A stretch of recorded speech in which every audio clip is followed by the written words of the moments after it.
युट्यूबवर शिकवणारे शिक्षक हे दोन कवडीचे असतात आणि ते सगळ्यात मोठा फ्रॉड असतात. हे शब्द आहेत प्रसिद्ध न्यूज अँकर अंजना ओम कश्यप यांचे.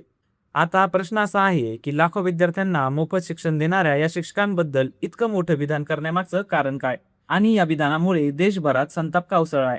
सगळ्यात आधी अंजना काय म्हणाल्या ते पाहूयात. हो गए हैं स्टार टीचर्स, यूट्यूब वाले स्टार टीचर्स जिनको कुछ जानना ना कौड़ी, कभी ब्लैक बोर्ड लेकर कुछ एक्सप्लेनर बनाते हैं, खाली व्यूज बटोरते हैं, उटपटांग ग्रैब्स लिखते हैं और उसके बाद से अपने आप को इतना महारथी समझने लगते हैं कि कुछ लोग उनको फॉलो करने लगते हैं उनके तमाशे की वजह से, और फिर वो जाकर जहां ही क्लिप व्हायरल झाल्यानंतर सोशल मीडियावर अक्षरशः वादळ उठलं. युट्यूबच्या माध्यमातून शिक्षण देणारे शिक्षक, कोचिंग एक्सपर्ट आणि विद्यार्थी अंजना यांच्या या वक्तव्यावर नाराज झाले. कारण साधं आहे, आज भारतातील लाखो विद्यार्थी आर्थिक परिस्थितीमुळे महागड्या कोचिंग क्लासेसमध्ये जाऊ शकत नाहीत. अशा वेळी युट्यूबवरील हे शिक्षक त्यांच्यासाठी ज्ञानाचा खूप मोठा स्रोत ठरतात. म्हणूनच अनेकांना वाटतं की सर्व शिक्षकांना एकाच मापात मोजणं आणि त्यांना फ्रॉड म्हणणं हे योग्य नाही.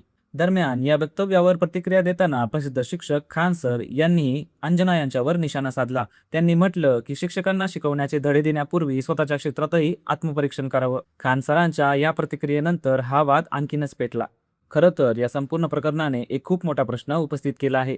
आज डिजिटल शिक्षणामुळे लाखो विद्यार्थ्यांचं आयुष्य बदलत आहे. अशा परिस्थितीत काही शिक्षक चुकीचे असतीलही, पण संपूर्ण शिक्षक समुदायालाच दोष देणं कितपत योग्य आहे? अंजना ओम कश्यप यांचं विधान काहींना परखड वाटू शकतं, तर अनेकांना हा शिक्षकी पेशाचा अपमान वाटू शकतो. यावर तुमचं मत काय? युट्यूबवरील शिक्षकांवर केलेली ही टीका योग्य आहे का, की हे वक्तव्य हे मर्यादा ओलांडणारं होतं? याबद्दल तुमचं मत काय हे कमेंटमध्ये नक्की सांगा.